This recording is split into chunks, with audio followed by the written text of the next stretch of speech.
Hello बच्चों, आज हम चैप्टर 3 पढ़ेंगे क्लास 12 का। चैप्टर का नाम है मैट्रिसेज। ठीक है ना। तो ये मैट्रिक्स का प्लूरल फॉर्म होता है मैट्रिसेज। ठीक है।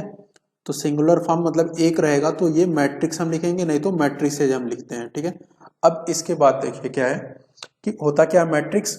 Matrix is an ordered rectangular array of numbers और फंक्शन। मतलब इसमें क्या होता है, कई सारे नंबर्स या फंक्शंस अगर हम उसको रेक्टेंगल के फॉर्म में लिखते हैं, रेक्टेंगल के फॉर्म में, जैसे यहाँ पे रिप्रेजेंट है ये वाला एक, ये रेक्टेंगल, इसके फॉर्म में अगर हम इसको रिप्रेजेंट करते हैं तो हम इसको मैट्रिक्स बोलते हैं। और भी देखिए, जैसे ये 4 नंबर है हमारे पास ए बी सी डी, इसको हम ऐसे भी लिख सकते थे ए बी सी डी। ये रेक्टेंगल ऐसे भी बन सकता था ए बी सी डी। मतलब किसी भी तरह से इनका अरेंजमेंट अगर हम रेक्टेंगुलर फॉर्म में कर देते हैं तो इसी को हम बोलते हैं मैट्रिक्स। ठीक है। अब इसकी जरूरत क्यों पड़ी हमें, हमने क्यों बनाया इसको? तो डाटा का रिप्रेजेंटेशन एक सिंपल वे में, कम से कम स्पेस में या कम से कम शब्दों में हम अपनी बात को कह सकें, उसके लिए हमें मैट्रिक्स की जरूरत पड़ी। जैसे सपोज करिए कि 2 या 3 लोग हैं, जैसे राम, श्याम और मोनू। ठीक है। अब ये क्या खरीदने गए? 2 चीजें खरीदने गए, पेन खरीदने गए और बुक खरीदने गए। अब सपोज करिए नोटबुक इन्होंने राम ने खरीदा 10 नोटबुक, 3 पेन, श्याम ने खरीदे 15 नोटबुक, 5 पेन, ऐसे इसने खरीदे 7 नोटबुक, 4 पेन। तो अब ये डाटा अगर हम इसको लैंग्वेज फॉर्म में लिखते तो ये काफी बड़ा होता, लेकिन अगर हम इसको मैथमेटिकल फॉर्म में इस तरह से हम रिप्रेजेंट कर देते हैं कि पहला वाला जो लाइन है, ये वाला रो, वो राम का परचेजिंग लिस्ट है, और ये श्याम का परचेजिंग लिस्ट है, और ये मोनू का परचेजिंग लिस्ट है। उन्होंने क्या क्या खरीदा वो कॉलम वाइज दिख रहा है। अब इसको हम सिंपल वे में ऐसे बंद कर सकते थे। ठीक है। इसके अलावा एक तरीका इसका और क्या था कि हम पेन को और नोटबुक को, इन दोनों को हम रो वाइज ले लें, और इनको राम, श्याम और मोनू, इनको हम ऐसे ले लें। तो जैसे राम ने 3 पेन और 10 नोटबुक खरीदी थी, तो राम के नीचे 3 पेन और 10 नोटबुक। ऐसे श्याम के लिए 15 पेन, 15 नोटबुक था इसके पास, और 5 पेन था इसके पास। इस तरह से हम इस डाटा को, ऐसे मोनू के लिए हमारे पास पेन कितने, 4 पेन है, और नोटबुक कितने हैं, 7 नोटबुक है। तो हम इस तरह से भी रिप्रेजेंट कर सकते हैं, मतलब रेक्टेंगुलर फॉर्म में, जैसे ये लिख सकते हो या फिर ये। तो ये एक तरह से इसमें लाइन कितनी हुई, 3। देखो 1 2 और 3, और कॉलम कितने हुए, 2। तो इसको 3 इंटू 2 लिखते हैं, तो 3 क्रॉस 2 पढ़ते हैं। तो 3 यहाँ पर रिप्रेजेंट करता है कितने लाइन है, और 2 रिप्रेजेंट करता है कि कितने कॉलम है। इसी तरह से यहाँ पे नंबर ऑफ रो कितने हो गए, 2, और नंबर ऑफ कॉलम कितने हो गए, 1 2 और 3। इसलिए इसको 2 क्रॉस 3 मैट्रिक्स बोलते हैं, और इसको 3 क्रॉस 2 मैट्रिक्स बोलेंगे। इसीलिए इसको 3 क्रॉस 3 मैट्रिक्स है, ये 2 क्रॉस 2 मैट्रिक्स है, ये 1 क्रॉस 4 मैट्रिक्स होगा, और ये 4 क्रॉस 1 मैट्रिक्स होगा। इस तरह से हम ये जो 1 क्रॉस 2, 2 क्रॉस 3, ये सब हम लिख रहे हैं, इसी को बोलते हैं ऑर्डर ऑफ मैट्रिक्स। और किसी भी मैट्रिक्स को हम हमेशा कैपिटल लेटर से रिप्रेजेंट करते हैं, ये हमारा तरीका होता है। अल्फाबेट का कोई भी कैपिटल लेटर लिख सकते हैं। ये तो मैट्रिक्स है। इसका सिंपल वे में, बिल्कुल कॉम्पैक्ट फॉर्म में हमें अगर लिखना हो तो हम उसको कैसे लिखेंगे, ए I J M cross N, जहां पे आई की जो वैल्यू है वो कहां तक जाएगी, एम तक जाएगी, और स्टार्ट कहां से होगी, 1 से स्टार्ट होगी। इसी तरह से जे की जो वैल्यू होगी वो कहां तक जाएगी, एन तक, और स्टार्ट कहां से होगी, 1 से स्टार्ट होगी। मतलब अगर यहाँ पे 2 क्रॉस 3 का मैट्रिक्स बनाना हो, मतलब एम की वैल्यू 2 और एन की वैल्यू 3 बनानी हो, तो ये आई की वैल्यू आपको बताया कहां तक जाएगी, 1 से लेके एम तक। तो अगर हम देखें तो एम की वैल्यू हमारे पास मिलेगी क्या क्या, वो मैं लिख लेता हूं पहले। तो एम की वैल्यू 1 2, बस, क्योंकि m कहां तक गया है, 2 तक, और n की वैल्यू कितनी मिलेगी, 1 2 और 3 तक। इसके बेसिस पे जो a i j की वैल्यू मिलेगी वो क्या क्या मिलेगी, एक तो मिलेगा a11, जब i और j दोनों 1 हो, i की वैल्यू 1 ही रखने तो j 2 हो जाए। अब i की वैल्यू 1 और j की वैल्यू 3 हो जाए, तो a13। अब i वाला 1 का खत्म हो गया, 1 के साथ सारे पेयर हमने बना लिए। ऐसे i की वैल्यू अगर 2 लेंगे तो 2 के साथ सारे पेयर 2 1 2 2 और 2 3, तो ये एलिमेंट बनेंगे अब देखो ये क्या बन गया हमारे पास, 2x3 का मैट्रिक्स बन गया। तो इस तरह से ये मैट्रिक्स का रिप्रेजेंटेशन हम इस फॉर्म में भी लिख सकते हैं। वही चीज यहाँ पे लिखा हुआ है, यहाँ पे m×n का ऑर्डर और रहेगा। अगर हमें ऐसे वे में कुछ दे रखा है और इसको आगे डिफाइन कर रखा है कि जो aij की वैल्यू है वो क्या है, i+j/2 है या i² × j है, इस तरह से अगर कुछ आगे डिफाइन किया है तो हम उस मैट्रिक्स के सारे एलिमेंट को निकाल सकते हैं। तो ये मैट्रिक्स के एलिमेंट का रिप्रेजेंटेशन हो गया 1 1 1 2।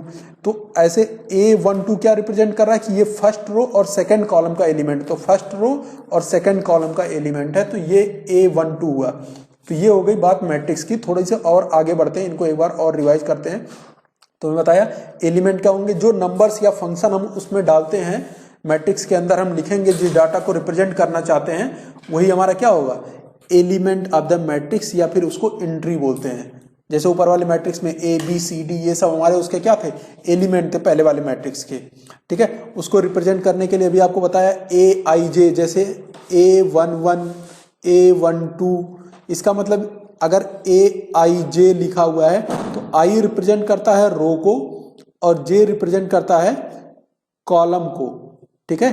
तो ith रो और jth कॉलम, इसका मतलब 1 2 अगर लिखा है तो इसका मतलब ये है कि फर्स्ट रो और सेकंड कॉलम यहाँ वाला एलिमेंट रहा होगा A12। इस तरह से हम एलिमेंट को रिप्रेजेंट करते हैं। तो ये तो बात हो गई एलिमेंट की। अभी तुम्हें ऑर्डर भी बता दिया था ऊपर, एक बार फिर से देख लेते हैं। Order of the matrix, order of a matrix क्या होगा कि कितने रोज और कितने कॉलम है उनको मल्टीप्लाई करो। मल्टीप्लाई करना नहीं है, बस हमें रिप्रेजेंट करना, दिखाना है। जैसे m×n, इसका मतलब उस मैट्रिक्स में m रो और n कॉलम रहेंगे। मतलब रैंक से हमें यह पता चल जाएगा कि कितने रो और कितने कॉलम हैं। ये बात हमें रैंक इसके ऑर्डर से पता चल जाएगा। तो order of the matrix clear हो गया। जैसे एग्जांपल के बेसिस पे अगर हमारे पास लिखा है 1 2 3 4 1 2 5 6, अगर कुछ ऐसा दे दिया, या इसको 4 इसको 6 बना लेते हैं, इस तरह का कोई दे दिया, इसका ऑर्डर पूछेगा तो पहले तुम क्या काउंट करोगे, कितने रो हैं, तो 2 रो हो गए। कितने कॉलम है, 1 2 3 4, यानी ये 2×4 का मैट्रिक्स है। मल्टीप्लाई मत करना, मल्टीप्लाई कर दोगे अगर तो नंबर ऑफ एलिमेंट मिल जाएंगे कि इसमें कितने एलिमेंट हैं, टोटल 8 एलिमेंट हैं। तो ये हो गया हमारे पास, एलिमेंट बोल सकते हो या फिर मेंबर्स बोल सकते हो, एंट्रीज बोल सकते हो। तो ये ऑर्डर ऑफ द मैट्रिक्स हो गया। इतनी बात क्लियर हो गई।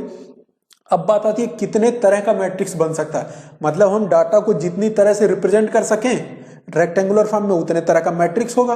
अब वो टाइप्स ऑफ मैट्रिक्स हमें एक एक करके पढ़ना है, ठीक है। तो इसमें डेफिनेशन दिए हुए हैं, एक एक करके मैं एक्सप्लेन करते जाता हूं।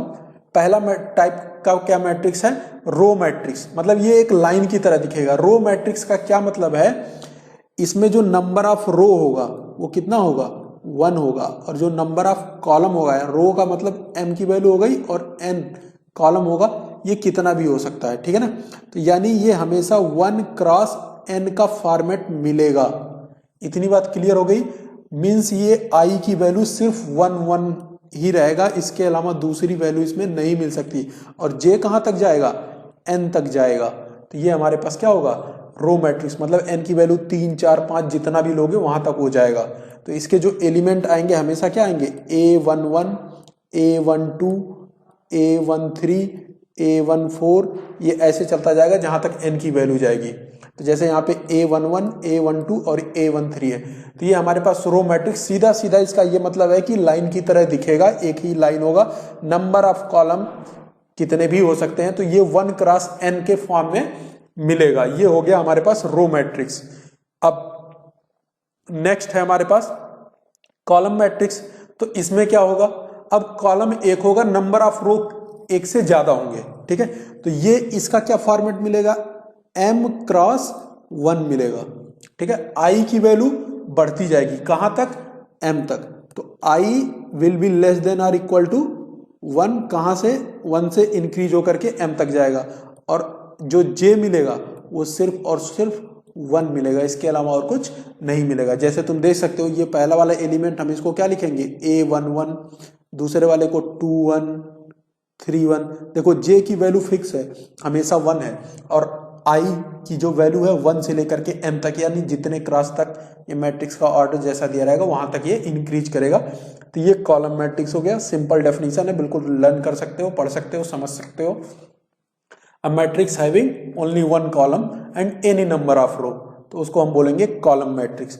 इसके बाद बात आती है रेक्टेंगुलर। रेक्टेंगल में सीधा सीधा क्या है कि नंबर ऑफ रो और कॉलम को डिफाइन नहीं होंगे, लेकिन इतनी चीज जरूर डिफाइन होगी कि नंबर ऑफ रो कॉलम के बराबर नहीं होगा, क्योंकि अगर नंबर ऑफ रो कॉलम के बराबर हो गया तो वो स्क्वायर बन जाएगा, रेक्टेंगल नहीं बनेगा। जैसे इसमें देखो ये क्या है 3x4, अगर इसका एक कॉलम हम काट दें तो क्या हो जाएगा, ये 3x3 हो जाएगा, और जैसे ही 3x3 होगा ये स्क्वायर मैट्रिक्स बन जाएगा।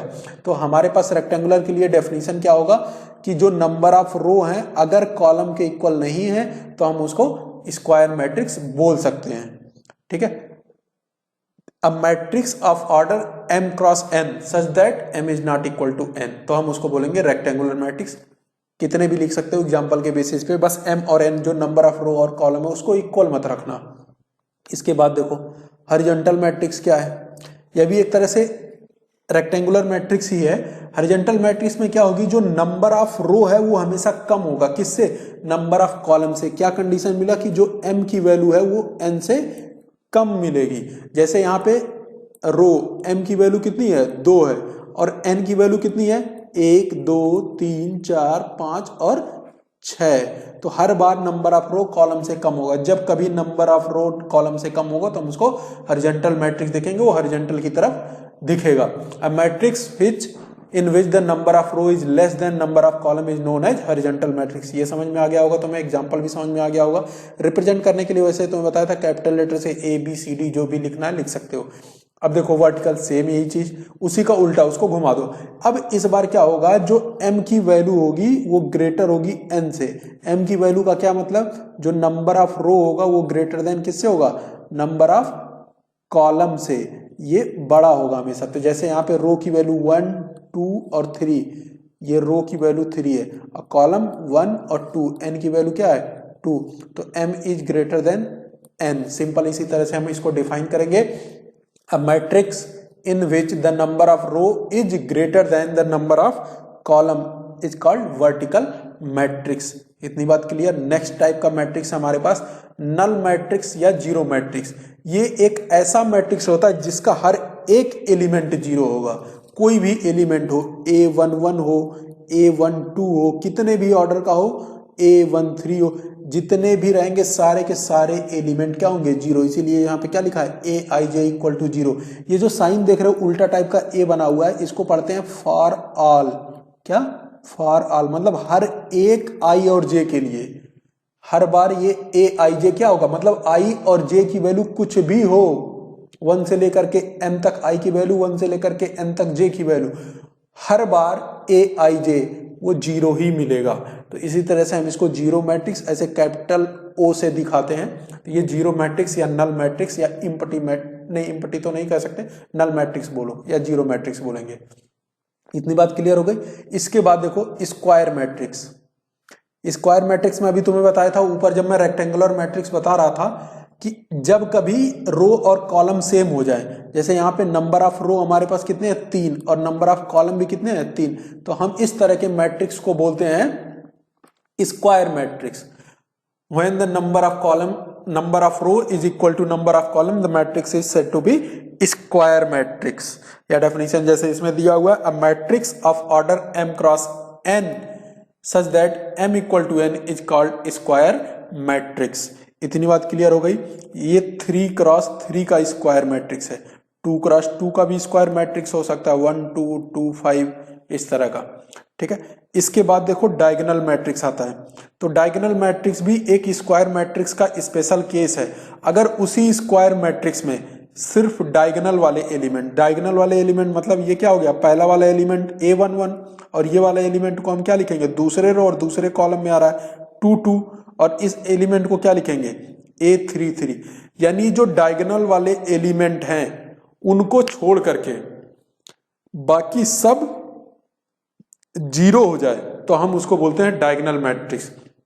खास बात क्या है इसमें, जो एलिमेंट जीरो नहीं है उनके I और J क्या है सेम है, मतलब आई जे, ऐसे हम इसको लिख सकते हैं क्या, कि जब कभी आई इक्वल टू जे होगा, ठीक है, आई और जे बराबर होगा तो इसका एलिमेंट क्या होगा, A I J is not equal to zero होगा।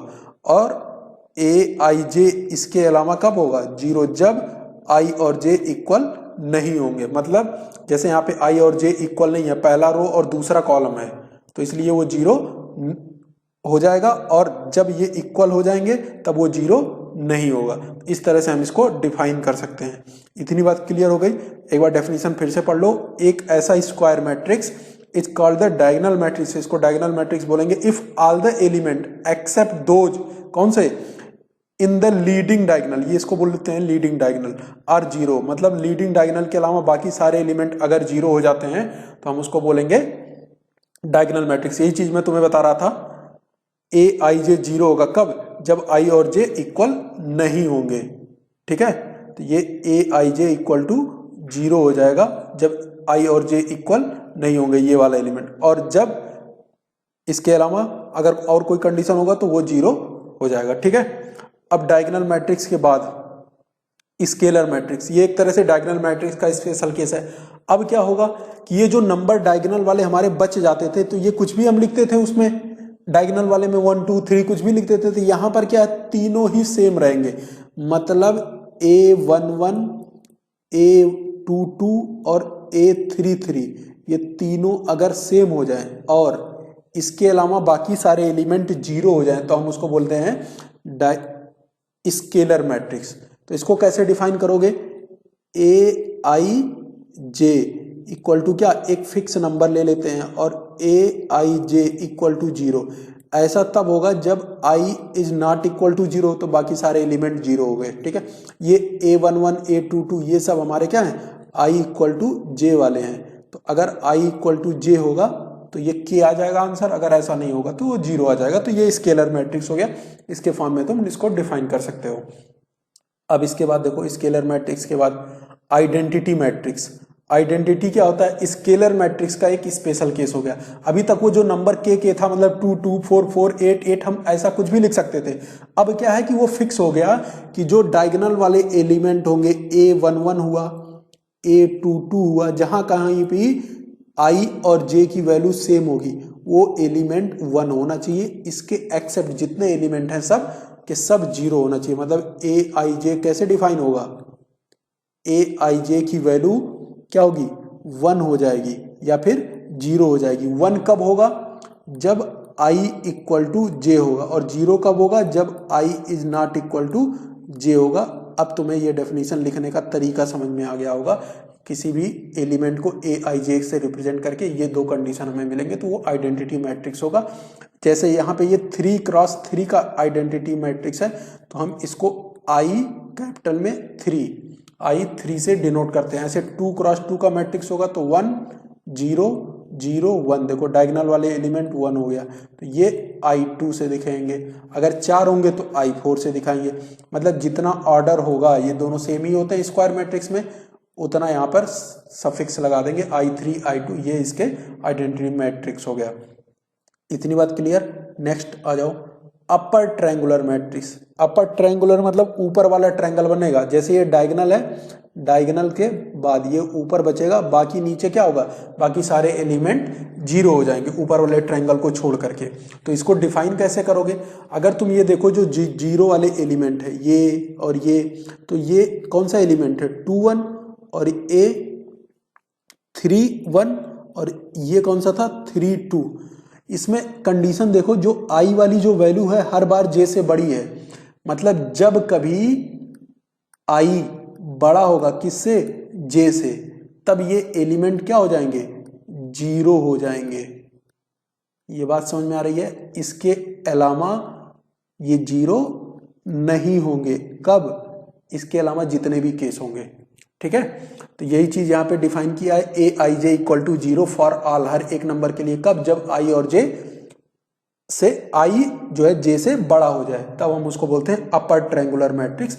ये इस तरह का तुम्हें दिखेगा। सेम ऐसे अगर नीचे वाले बच जाए, ऊपर वाले जीरो हो जाए, तो उसको बोलते हैं लोअर ट्रायंगुलर मैट्रिक्स, ठीक है। तो उसमें आई बड़ा था, इसमें जे बड़ा हो जाएगा। तो इसमें देखो ए एलिमेंट 1 2 1 3 और ये वाला एलिमेंट 2 3, इस बार जे बड़ा हो गया तो आई छोटा हो गया किससे, जे से। ऐसा जब कभी होगा तो ए आई जे की वैल्यू क्या हो जाए, 0 अगर हो जाती है तब हम ऐसे मैट्रिक्स को बोलते हैं लोअर ट्रायंगुलर मैट्रिक्स। इसमें नीचे वाला ऐसे ट्रायंगल बचेगा, बाकी सारे एलिमेंट 0 हो जाएंगे, तो ये हो गया लोअर ट्रायंगुलर मैट्रिक्स। ठीक है, और ये सब स्क्वायर मैट्रिक्स के अंतर्गत ही आते हैं। इसमें कोई भी हम रेक्टेंगुलर मैट्रिक्स नहीं ले सकते, हमेशा स्क्वायर मैट्रिक्स ही लेना है। ठीक है, लोअर ट्रायंगुलर, अपर ट्रायंगुलर, ये सारे हो गए हमारे पास। अब बात आती है माइनर मैट्रिक्स, या इसी को बोलते हैं सब मैट्रिक्स। मतलब एक जो बड़ा मैट्रिक्स दिया रहेगा उसमें से कई सारे एलिमेंट उससे छोटे वाले ले करके एक नए मैट्रिक्स बना दिया जाए। ठीक है ना, जैसे यहाँ पे y z 2 3 ऐसे लेकर के एक मैट्रिक्स बना सकते हो। सिंपल ऐसे 1 एक ही ले लो तो ये भी हम माइनर मैट्रिक्स बोलेंगे। और कोई एलिमेंट ले लो, x 1 y 2 ले लो, तो ये सब हमारे क्या है, माइनर मैट्रिक्स या सब मैट्रिक्स। इसको देखो डिफाइन कैसे करेंगे, a matrix which is obtained from a given matrix, कैसे, by deleting any number of row और कॉलम और बोथ। कोई एक नंबर मतलब कोई एक रो डिलीट कर दो, या कोई एक कॉलम डिलीट कर दो, या फिर दोनों डिलीट कर दो, या एक से ज्यादा भी डिलीट कर सकते हो। जैसे एक डिलीट करोगे, मान लो रो डिलीट किया, तब क्या बचा, A B C X Y Z, तो ये भी एक माइनर मैट्रिक्स मिला। अब मान लो एक कॉलम सिर्फ डिवाइड करते तो ए बी एक्स वाई 1 2, तो ये भी एक माइनर मैट्रिक्स मिला। दोनों डिवाइड कर देते तो ये एक माइनर मैट्रिक्स मिलता। तो मतलब कितने भी नंबर या रो को हम डिलीट करने के बाद जो हमें नया मैट्रिक्स मिलता है उसको सब मैट्रिक्स या फिर माइनर मैट्रिक्स बोलते हैं। अब नेक्स्ट देखो इक्वल मैट्रिक्स। दो मैट्रिक्स को हम इक्वल कब बोलेंगे, पहला कंडीशन जब उनके ऑर्डर सेम हो, और एक कंडीशन से काम नहीं चलेगा, ये पहला कंडीशन था। दूसरा कंडीशन क्या है कि उनके करस्पॉन्डिंग एलिमेंट भी सेम होने चाहिए। करस्पॉन्डिंग एलिमेंट का क्या मतलब है कि जैसे उसका A11 पहला एलिमेंट और इसका A11 ये दोनों सेम होने चाहिए, A22 सेम होना चाहिए, A13 के सेम होना चाहिए। करस्पॉन्डिंग एलिमेंट हमारे सेम होने चाहिए, मतलब AIJ equal to BIJ for all I and J, तब जाकर के हम इसको क्या बोलेंगे, इक्वल मैट्रिक्स। जैसे यहाँ पे पहला एलिमेंट x, यहाँ पे भी x, y 1 1 2 2, तो ये इसको हम a और b को क्या बोलेंगे, इक्वल मैट्रिक्स।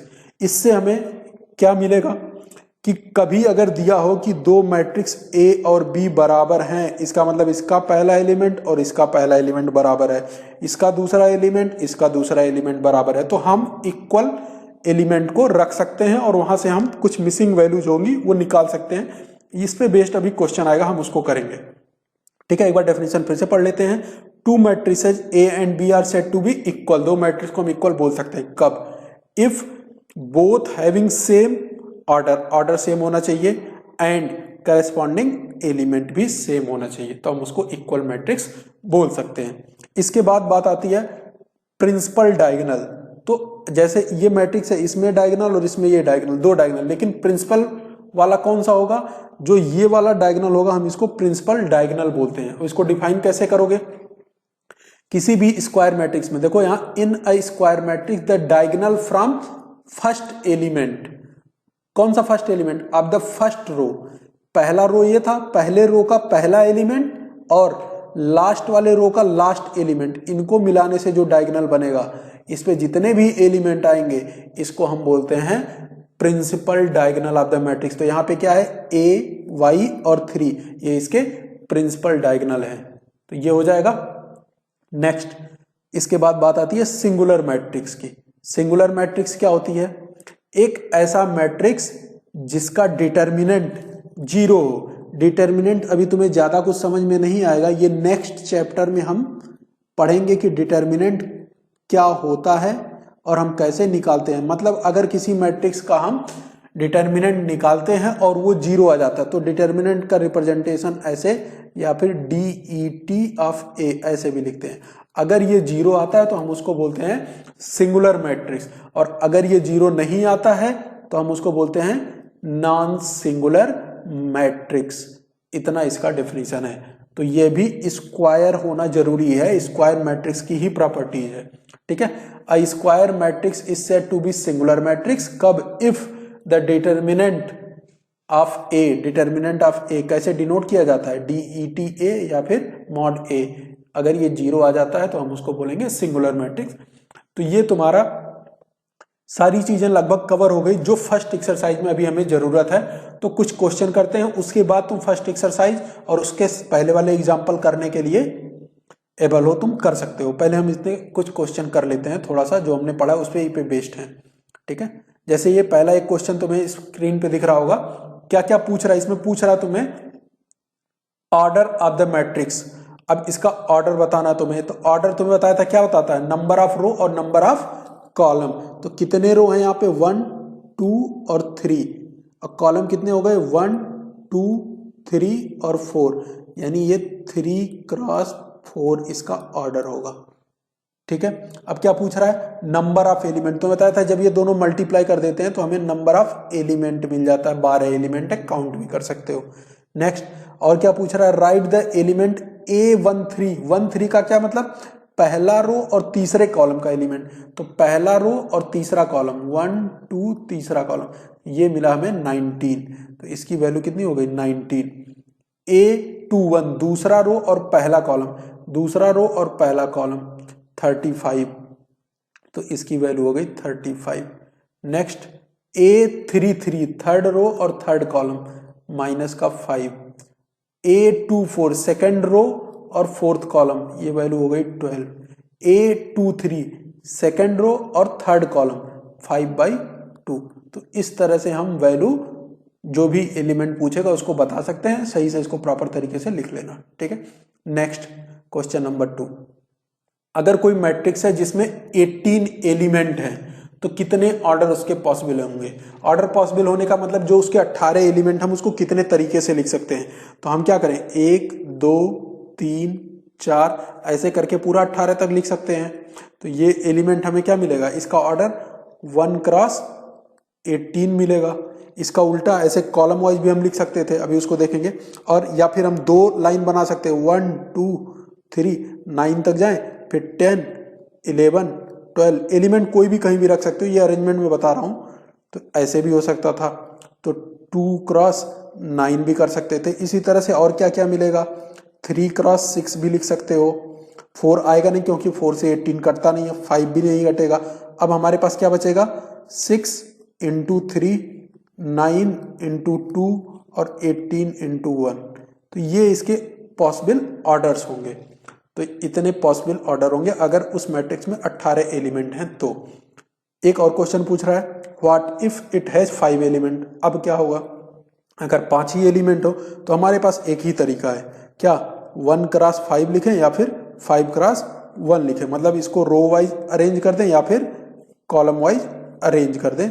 तो ये हमारे पास मैट्रिक्स का ऑर्डर मिलेगा, क्या 1 क्रॉस 5 या फिर 5 क्रॉस 1। ये क्वेश्चन नंबर 2 हो गया। Question number 3, construct the matrix. अब देखो यहाँ पे ऑर्डर दिया है ना 3 क्रॉस 4 का, मतलब इसमें 3 रो और 4 कॉलम होंगे। 3 रो और 4 कॉलम का क्या मतलब? इसमें एलिमेंट देखो कौन कौन से होंगे, 1 1 1 2 1 3 1 4, ठीक है। A21 A22 A23 A24, ठीक है। और क्या मिलेगा? A31 A32 A33 और A34। तो ये हमारे पास क्या मिलेगा? नंबर ऑफ, मतलब एलिमेंट यहां से पता चल गया हमें कितने मिलेंगे। तो इसमें देखो 3 रो और 4 कॉलम हो गए। तो यहाँ पे ये 1 1 ना होकर के ये I और J है। अब इसके सारे एलिमेंट अगर हमें निकालना है तो बारी बारी से हम इसको निकाल लेंगे। कैसे निकालेंगे वो देखो, जैसे A11 चाहिए हमें, तो I और J दोनों के जगह पे इसमें 1 रखो। तो 1 रखोगे तो ये देखो मॉड है तो -3 और प्लस का 1, तो -3 और प्लस का 1 माइनस का 2 मिलेगा। लेकिन मॉड होने की वजह से क्या हो जाएगा? वो प्लस का 2 हो जाएगा। तो प्लस का 2 और 2 कट करके क्या मिल जाएगा? हमें 1 मिल जाएगा। इसी तरह से A12 का क्या मतलब है? आई की वैल्यू 1 और जे की वैल्यू 2 रखनी है। तो जैसे ही आई की वैल्यू 1 रखोगे तो ये क्या मिलेगा हमें, ये मॉड है, ब्रैकेट नहीं है, तो -3 और जे की वैल्यू 2 रखनी थी। तो क्या मिला हमें, -1 और -1 मिलने की वजह से ये मॉड में है क्योंकि, तो ये +1 हो जाएगा, तो ये हो जाएगा 1/2। इसी तरह से A13 भी निकाल सकते हो। तो A13 हमारे पास क्या आएगा, 1/2 और i के जगह पे 1 रखोगे तो -3 और j के जगह पे 3 रखना है, तो ये 3 हो जाएगा। तो ये क्या आ जाएगा हमारे पास, 1/2 इंटू 0, तो ये एलिमेंट हो गया 0। A14 रखना है अगर तुम्हें, तो 1/2 a के जगह पे 1 रखोगे तो ये -3 और j के जगह पे 4, तो ये 4 हो जाएगा। तो क्या बचेगा, 1 बचेगा, तो इसलिए 1/2 इंटू 1, तो ये हो जाएगा 1/2। ये 4 एलिमेंट इसके निकल गए। इसी तरह से और क्या निकालोगे अब, ऐसे ये पहले वाले के एलिमेंट मिल गए। तो अब दूसरे वाले रो के लिए आ जाओ। तो दूसरे वाले रो के लिए i की वैल्यू कितनी हो जाएगी, 2, और j की वैल्यू 1 से 4 तक बढ़ती रहेगी। तो i की वैल्यू 2 रखो, तो A21, तो A21 में 1/2 और -3 इंटू आई की वैल्यू कितनी है, 2 है, और j की वैल्यू कितनी थी, 1 थी। इसको सिंप्लीफाई करो, 1/2 और ये -6 और +1, तो क्या बचा, 5। तो ये क्या मिला हमें, 5/2 मिला।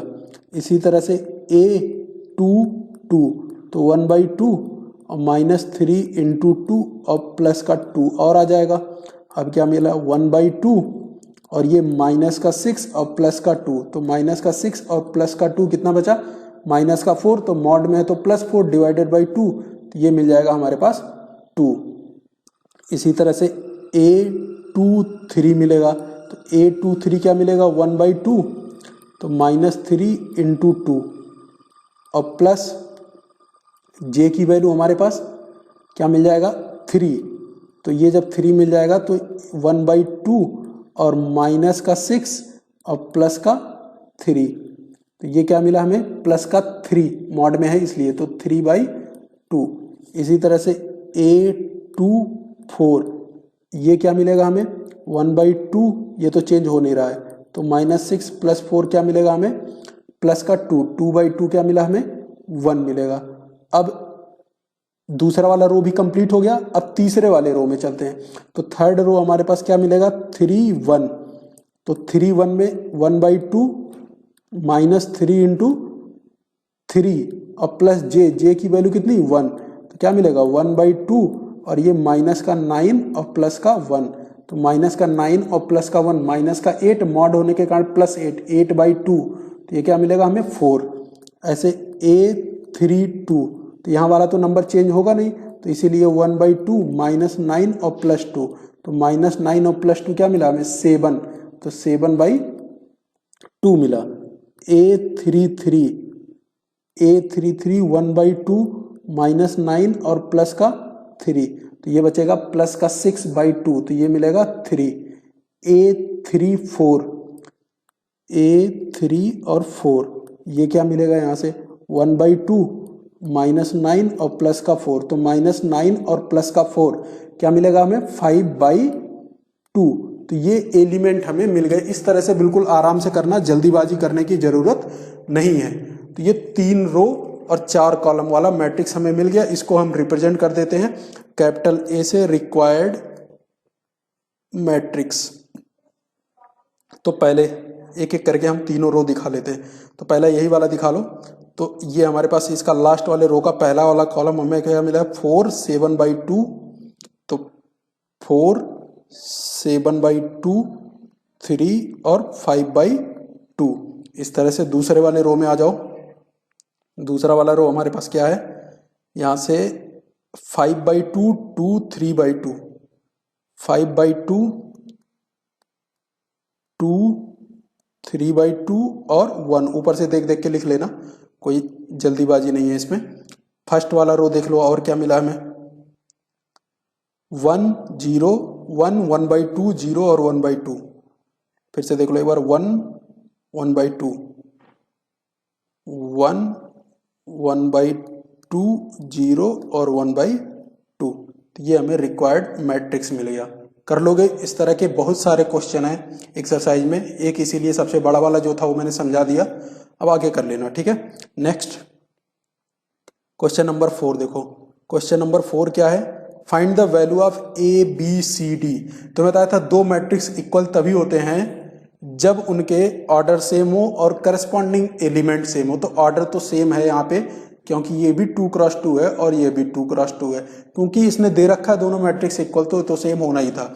और एलिमेंट भी सेम होंगे, तो ये पहला एलिमेंट पहले के इक्वल, तो यहाँ से इक्वेशन बनेगा तुम्हें a minus B equal to क्या मिला? माइनस का 1।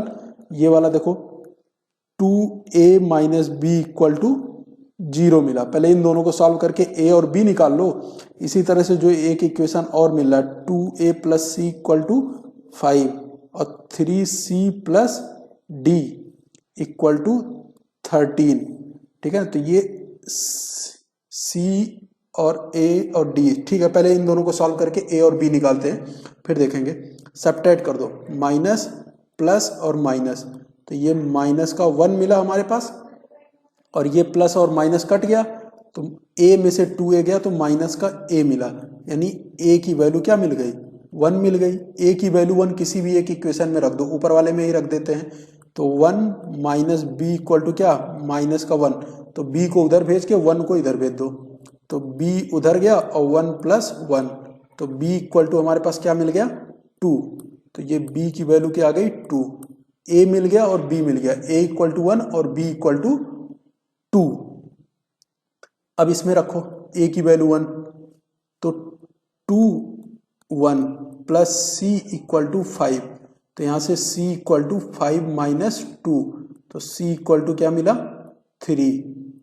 अब d, c की वैल्यू 3 इसमें रखो, 3 ब्रैकेट में 3 और प्लस d इक्वल टू क्या? 13, तो 3 3 जा 9 उधर गया, 13 से 13 माइनस 9 इक्वल टू 4, तो ये d की वैल्यू हो गई। तो ए बी सी डी 1 2 3 4 आ गया, ये आंसर लिख लेना। ये क्वेश्चन नंबर 4 था। क्वेश्चन नंबर 5 सबसे इंपॉर्टेंट, बिल्कुल ध्यान से समझना, एमसीक्यू में आने के चांसेस इसके बहुत हैं, या एक एक नंबर में आ सकता है, कुछ क्वेश्चन इसमें थोड़ा सा चेंज करके भी आ सकता है। क्या दिया है? The number of possible matrix of order 3x3। एक 3x3 का मैट्रिक्स बनाना है, समझ में आ गया? 9 एलिमेंट होंगे, ठीक। और इसमें जो एंट्री करानी है, मतलब जो इसमें एलिमेंट डालने हैं 0 और 1, मतलब इसके अलावा इसमें 0 और 1 के अलावा कुछ और नहीं दिखना चाहिए। तो ऐसे कितने मैट्रिक्स हम बना सकते हैं? तो उसके लिए पहले नंबर ऑफ एंट्री, तो नंबर ऑफ एंट्री क्या थी? 0 और 1, कितनी एंट्री हो गई? 2 हो गई। नंबर ऑफ एंट्री 2 हो गई। और इसमें नंबर ऑफ एलिमेंट, तो एलिमेंट तुम्हें बताया अभी 3x3 का है, तो 3x3 मतलब 9 एलिमेंट होंगे, तो 2 का पावर 9, मतलब ये क्या है? नंबर ऑफ एंट्री, और ये क्या है? नंबर ऑफ एलिमेंट, तो 2 का पावर 9 आएगा 512, यानी 512 ऐसे मैट्रिक्स हम इसको बना सकते हैं। तो ये था हमारे पास आंसर, इसका होगा डी।